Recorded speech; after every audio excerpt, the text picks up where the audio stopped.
Welcome back to the Personal Finance Project. Today on the podcast, we'll be taking a deep dive into 529s, what they are, when to use them, and their potential shortcomings. To assist us in this endeavor, we're joined by Matt Leatherwood. Matt is a fellow financial advisor at Baird, and together with Rick File, serves Chevron employees as they transition to retirement. Matt is a certified financial planner, a certified private wealth advisor, and has his master's degree in personal financial planning. Next month, Matt will have been in the business for 18 years. Matt, welcome to the show. Thanks for having me. For the benefit of the listener, let's just start with explaining what is a 529.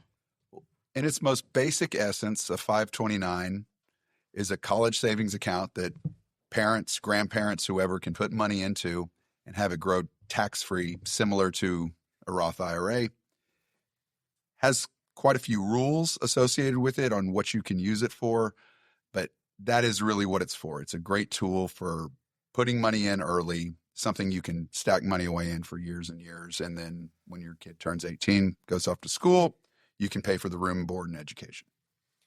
I think that, and on the podcast, the listener will be familiar, we have a kind of contrarian view on Roth conversions, where we're fine. It's a great tool for some people, but we try to contextualize those conversions. Okay. So for a person who has a lot of tax-deferred money, we tell them you can do this and it will certainly mitigate RMDs down the line. But as soon as that money is in the Roth, it's very unlikely that you, the client, is going to spend it. Far more likely that your children are going to spend it.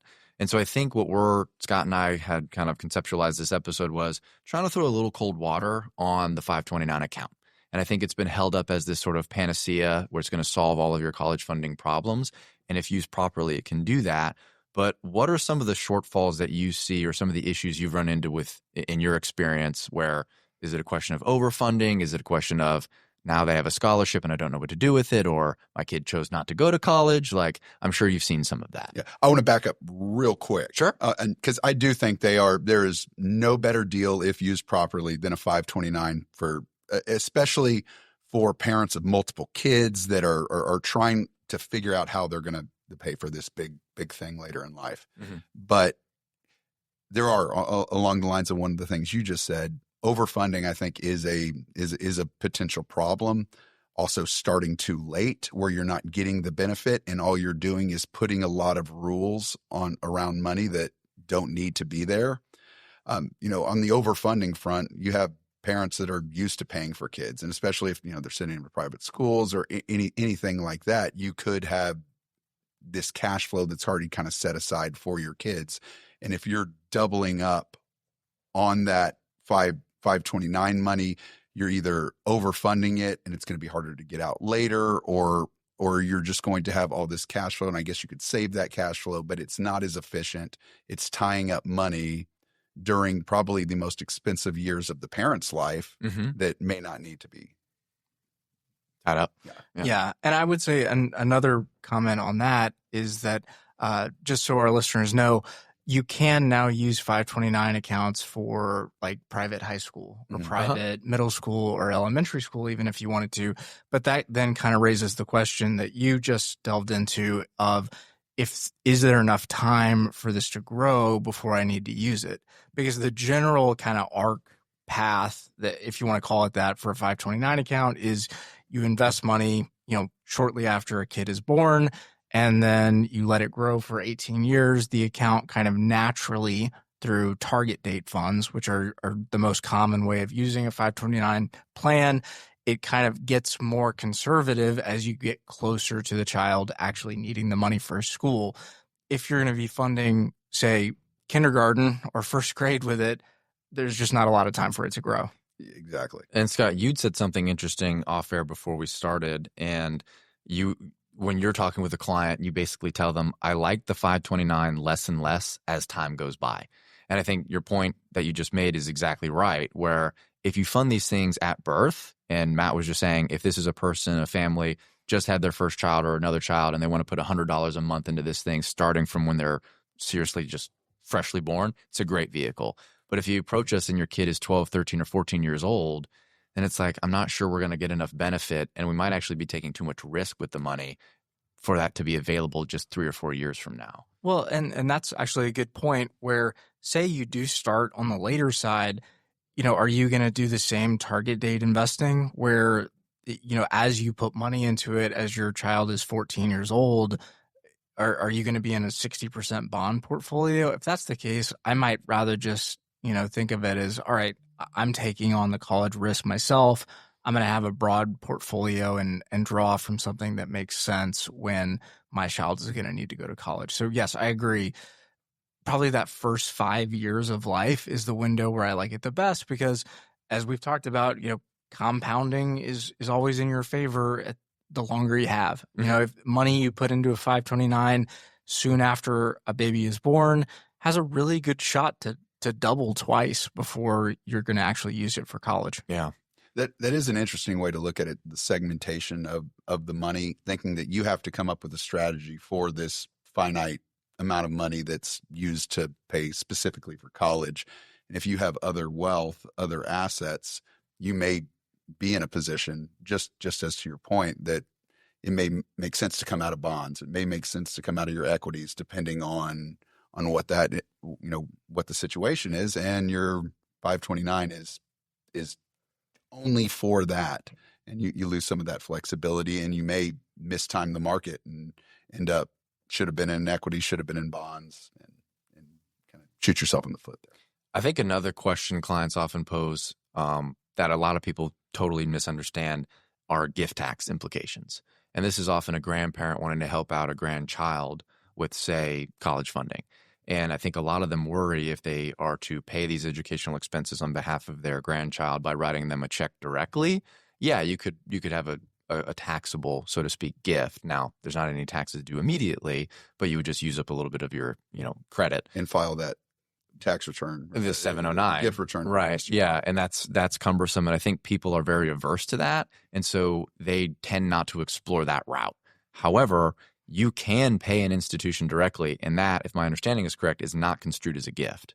That's absolutely correct. You can, the $18,000 limit for 2025 is what would happen if you were to give the money directly to a grandkid or anyone. And, married couples can double that. But at the same time, you don't have to worry about any of that if you're just paying for someone else's college directly. So grandma and grandpa could write a check directly to your university for your tuition, not a gift. They don't have to file a return for that. They don't have to file the 709. They don't have to keep up with it. They don't even have to worry about how much it is, because if it's a private institution, if it's more than, say, whatever the annual exclusion amount they index it all the time is, if it's over that, it's still not a gift, if I'm understanding that right. Absolutely. And then you can, if the grandparents want to give that direct gift, they still have the ability to do that. Yeah. Because it's not even considered. Right. So it doesn't even use up their annual exclusion amount. They could double dip if they wanted to. Exactly. So another item that we kind of talked about a little bit before the session started today was, the timing of when you're going to need this. Say, if you're looking at this from a grandparent's perspective, another reason why, it might not make sense to do a 529 as aggressively if you're in that situation as a grandparent is you have, as like you were saying, Matt, you've got other vehicles where maybe you have done a little bit of Roth conversion, or you had done some contributions to a Roth in your 40s or 50s. You get to the point where your grandchild needs money. You're 76 years old. You have a required distribution that has to come out of, say, an IRA account, or you have a Roth that's grown nicely. There might be other sources here. So it's not just the 529 that can be used for this. There's other ways to get some tax-free or at least tax-deferred growth. And Matt, why would then the Roth, particularly if you have a grandparent with a Roth, why would that make a lot of sense, particularly for a person in mandatory distribution? When they're in their RMDs, as we like to call it, that is income you're going to recognize anyway. It's ordinary income, and especially if it's more than your living expenses, necessary for you to live on. That is money that's already going to be coming out. It's already going to be taxed, and being able to pay for college that way makes a lot of sense. Okay. Yeah. And then I think that when Scott and I have been counseling clients when it comes to the order of operations of liquidation in retirement, the message we convey to them ad nauseum is that Roth is at the very end of the line. Never invade the Roth for any reason. However, when we're talking about using it for higher educational expenses, if it's in addition to a mandatory, might it make sense to take a distribution from a Roth, maybe prematurely, because you still have some tax deferred assets accumulated, but couldn't you find yourself in a situation where your mandatory is escalated, you're in your later 70s, maybe you're frustrating some of those IRMA lines, and now you could look at the Roth and say, what about that? Oh, exactly. Especially on top of income, the Roth is the ultimate flexibility in terms of money's tax-free as long as you meet a couple 5-year rules, which typically contributions are exempt from those. It's really easy other than conversions, but you're in a spot where you can use that money that really, when you think about it, works very similarly to a 529 account. And one of the things your dad told me, Greg, Richard Ashcroft's been one of my mentors for many, many years. And we were talking about this subject probably 10 years ago now. And he was telling me about one of his clients that actually called and said, I'm going to take an IRA distribution from my IRA so I can open up a 529 account, so I can pay for my grandkids' education. And it was kind of funny because, obviously there's the conversion, but this person also had Roth IRA money that had been rolled over from after-tax money in a qualified plan. But the point is he had a big bucket of Roth IRA money, but he had, to your point earlier, was so adverse to using the Roth IRA because in that order of operations, you want that to grow tax-free as long as possible. He was willing to take an IRA distribution on top of his IRA living expenses in order to put money in something that works identical to a 529. So it's sort of, a funny concept where you are taking, something, Roth IRA. If you're in your 60s, 70s, the Roth IRA is going to pull out that money tax-free for whatever you want to use it for. And it doesn't have to be education. So by doing that, not only is he taking on more taxable income, but he's also putting more rules on his money.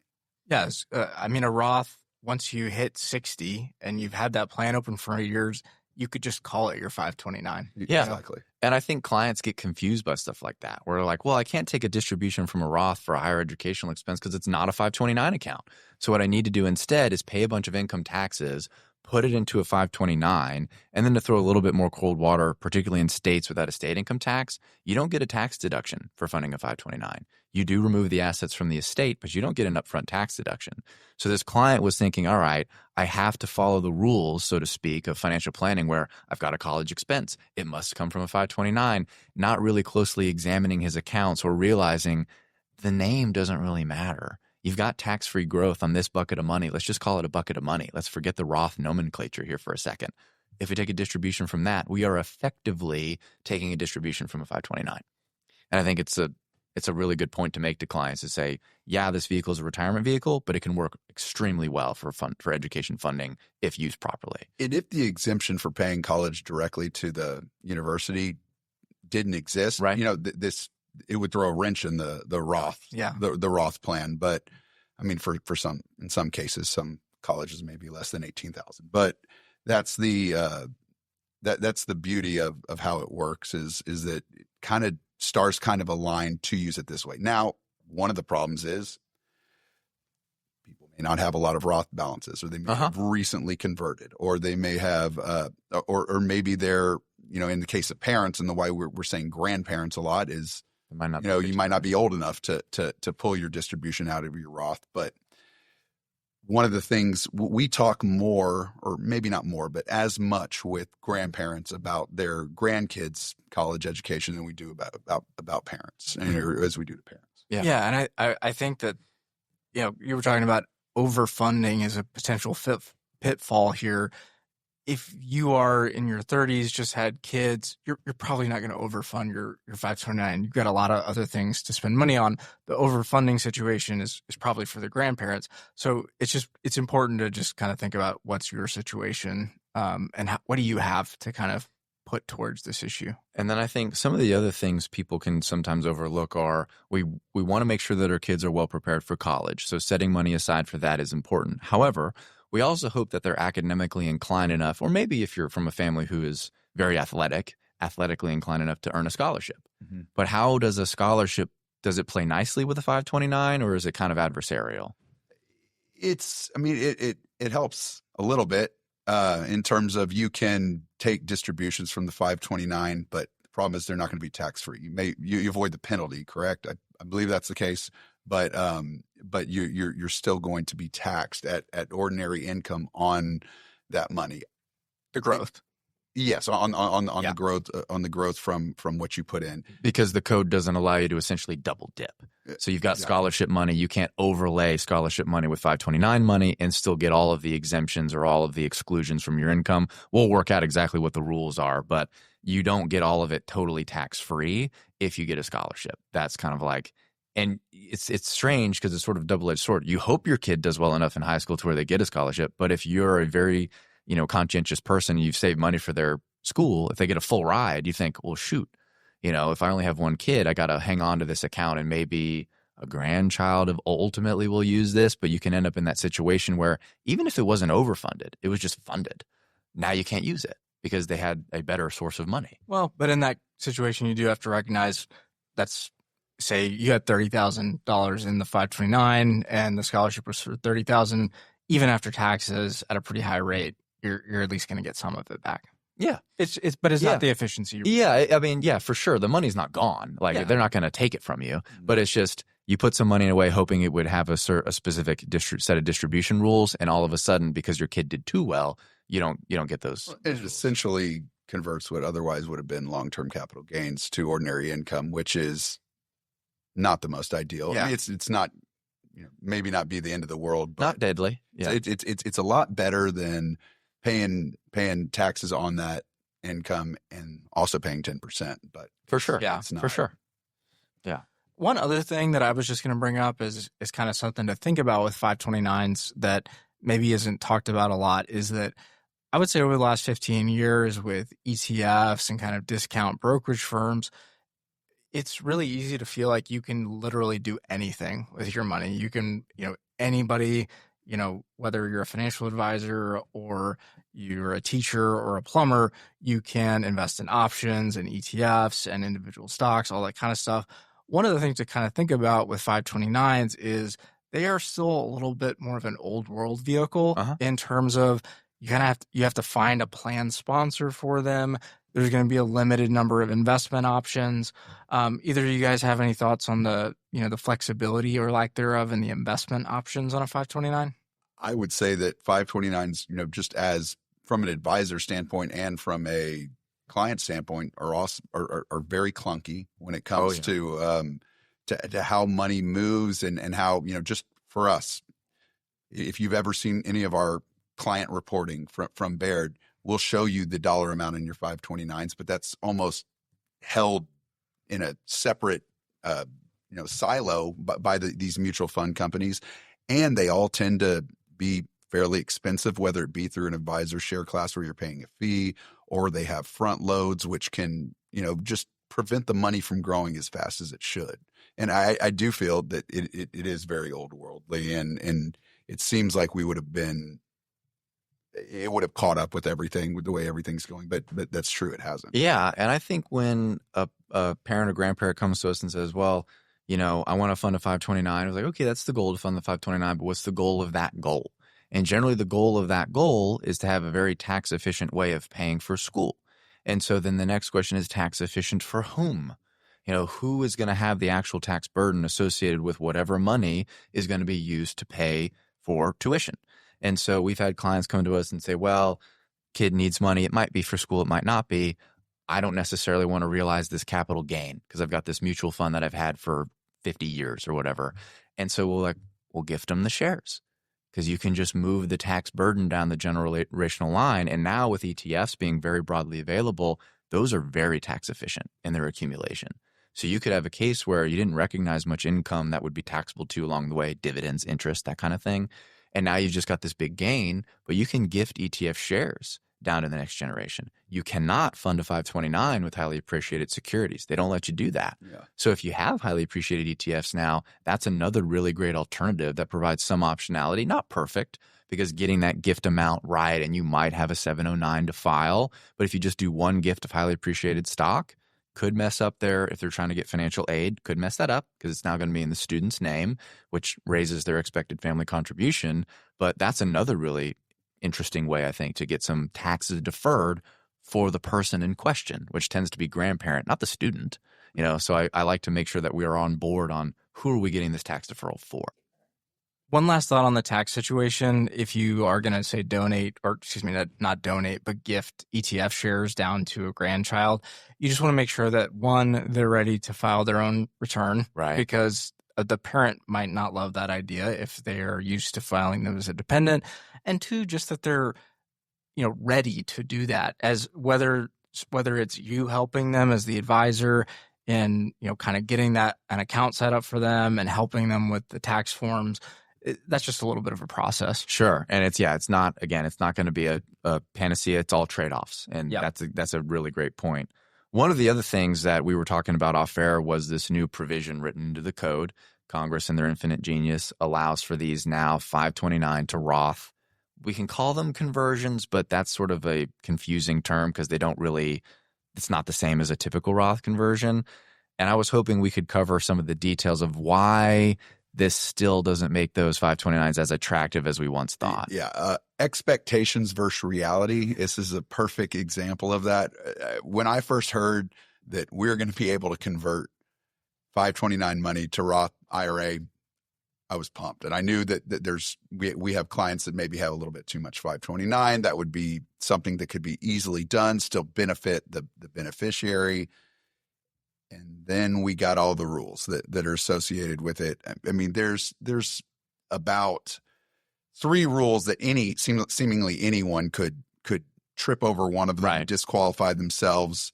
One of the other ones, I think the biggest one was the income, that you had to have earned income as the beneficiary. So you've got someone that didn't go to college, and now they are, who knows what they're doing. Maybe hopefully they started some startup and just dropped out of college because they're millionaires and they're going to have the earned income and they're going to be able to convert. But then we find out it's $35,000. You can only do the annual limit. You have to have that earned income. The money has to be in there for 15 years, or the account has to be open for 15 years, and the money for at least 5. And then the beneficiaries have to match. So it has to go same name to same name. And then what you were getting at, Matt, is we all thought when this came out it was just going to be, easy, $7,000 a year. I don't care that they give us an annual cap. But then they hit us with but you actually have to meet the earned income requirement that you would have to meet for an ordinary Roth IRA contribution. And everyone was like, this doesn't make any sense. So this person has to be out there. They have to be earning, but it's like, I just wanted to move this money into a Roth for this person. I didn't mean for them to actually have to make a Roth contribution, but those rules are extremely onerous. From our point of view, they don't make a whole lot of sense. And then the thing that we are still waiting for guidance on from the IRS is if a person has, say, gotten a scholarship and now they are well off in their own right. They've gone to school, they paid for their school, they didn't need the 529. If you now change the beneficiary, does that restart the 15-year clock? Do they get to pick up where this other beneficiary left off? That's stuff that we still admittedly don't know. Yeah, as far as I know, that has not come out yet. And I think that this is it's a plus, but it's a plus with an asterisk. I mean, if you have a lot of 529 money and you meet all these requirements, you can get up to $35,000 over 5 years into a Roth IRA, which is a benefit. Yeah, but it is. But if you are going into this saying, I am not worried about overfunding my 529 because I'll just convert it over into Roth. It's kind of like having a fire escape in a building. It's not critical to the infrastructure of the building, but it's good to be able to get out in case of emergency. Mm-hmm. If you're planning around this rule, it's it's a no-go. I was Yeah. gonna say this particular fire escape is very narrow. Yeah. Well, yeah. If you're saying that you can have a bonfire in your living room because you've got a fire escape, like you've got another thing coming. Imagine if you can only use the fire escape if you live there for 15 years. Exactly. So it's an escape valve, but it has all these various rules and requirements on it. So that was a provision that could have been really exciting, ended up not being. And then the other one that I think maybe some people over-index on is for estate planning purposes, because if you are a grandparent and you worry that you might or already do have a taxable estate, you can move assets to a 529, removes it from the estate, but it's just not that compelling. It's just not that much money you can get out all at once. And maybe for ultra high net worth, I think our general clients are in the very wealthy, but maybe not as many ultra high net worth. Uh-huh. We're limiting an estate size as 100% priority. And so, we don't see a lot of the super funding of 529s and things like that. And it's just kind of the niche we've created in our business. Yeah. Well, and I was gonna say, I think a lot of people really like to do planning based on these kind of doomsday scenarios with, say, the estate tax coming down, not just say half of what it is today, but maybe 10% of what it is today. And oh my gosh, I'm going to have a taxable estate. But generally, when you kind of have looked at these things over time, these thresholds have tended to go up, not down. Yeah. And I think that there are probably more interesting ways to avoid the taxable estate. And again, like Matt said, if shrinking the size of your estate is absolutely like mission critical, you can use the super funding provision, which for the benefit of the listeners, just they allow you to make 5 years worth up to the annual limit. So that would be $38,000 per year for a married couple. And that would be $190,000 you could drop into a 529 right away. And admittedly, you would hope if the child were young enough that would be every penny that would need to be in that account. Yeah. We've had a couple people do that, and they're bordering on overfunded, I would say. There are some advanced strategies for ultra high net worth along the lines, because they're saying I would rather pay a ordinary income on the growth plus a 10% penalty than have half of it go to estate tax. Right. So there are some benefits there where you're able to hold on to more of it, but overall for our client base, it's not really a workable solution in most cases. Right. Yeah. We've done a few of them too. Yeah.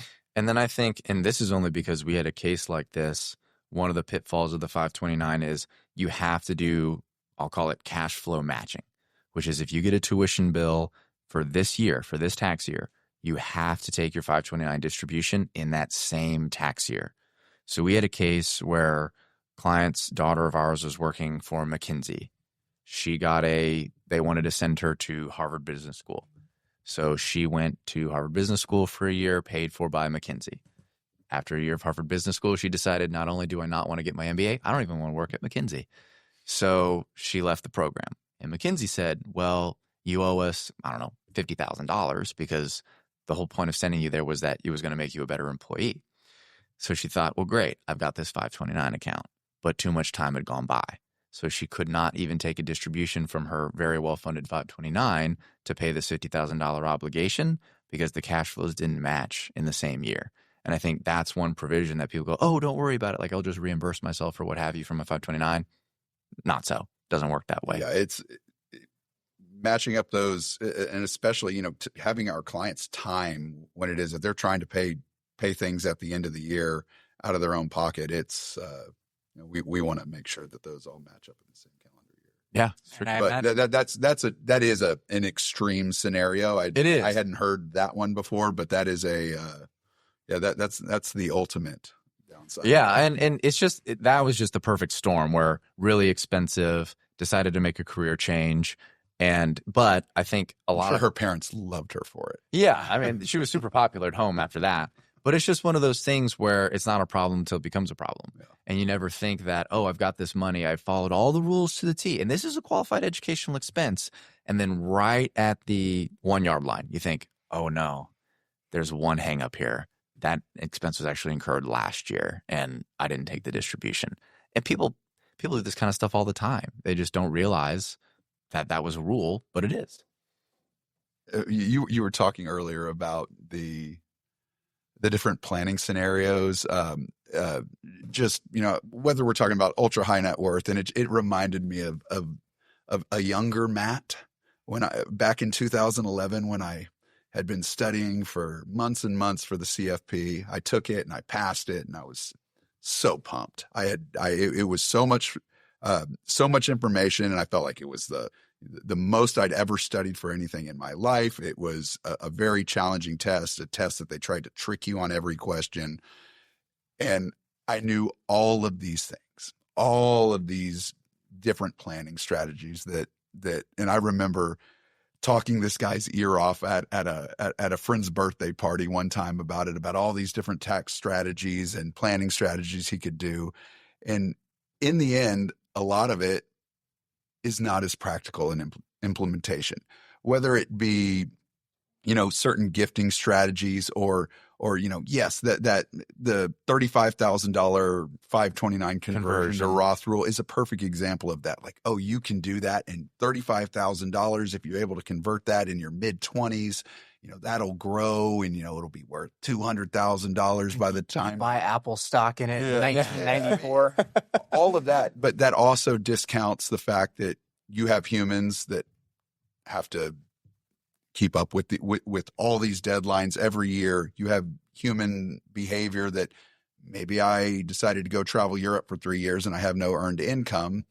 All of those things, work out really well in a perfect world. And in actual implementation, it a lot of times a more conservative approach, a more flexible approach is generally going to be your best route. Yeah. I think that's really well said. I think 529s, to go to the Mythbusters route that we use, definitely not busted, but there's sometimes other ways to do it. Hey, I have a 529 for my kids. I started it when they were young. I put a set amount of money in every year or every month, and I'm planning on using that for college when they get there. And if they don't, I'll probably it's not overfunded. I can probably switch around beneficiaries and still get the value out of that, but they're not a bad tool. I just think sometimes they're not used the most efficient. 529s with Matt Leatherwood. Heck yeah. Investors should consider the investment objectives, risks, charges, and expenses associated with the 529 plan before investing. This and other information is available in a plan's official statement. The official statement should be read carefully before investing.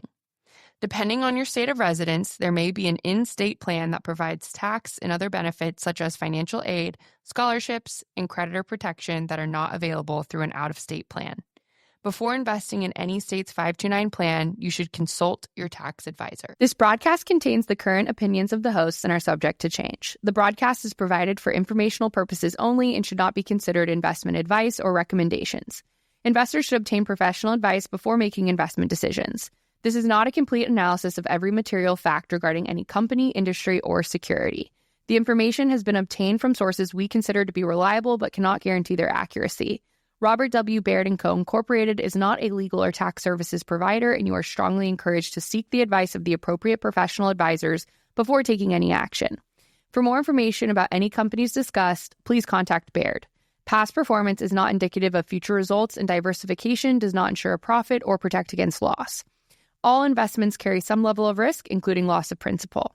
An investment cannot be made directly in an index. Investors should consider the investment objectives, risks, charges, and expenses of a fund carefully before investing. This and other information is found in the prospectus and summary prospectus. For a prospectus, please contact your financial professional and read it carefully before investing. Annuities carry unique risks, including market risk, investment risk, and claims-paying abilities of the insurer. There may also be instances where a contract will pay out less than the premiums paid or expire within the lifetime of the insured. There may be penalties for early withdrawal, and they are not insured by the FDIC because they are insurance, not an investment. Investors should consider carefully information contained in the prospectus or, if available, the summary prospectus, including investment objectives, risks, charges, and expenses. You can request a prospectus by reaching out to your financial advisor. Please read the prospectus carefully before investing. Investment returns will fluctuate and are subject to market volatility, so that an investor's shares, when redeemed or sold, may be worth more or less than their original cost. Unlike mutual funds, shares of ETFs are not individually redeemable directly with the ETF. Shares of ETFs are bought and sold at market price, which may be higher or lower than the net asset value. This broadcast may not be reproduced without express permission of Robert W. Baird & Co., Incorporated.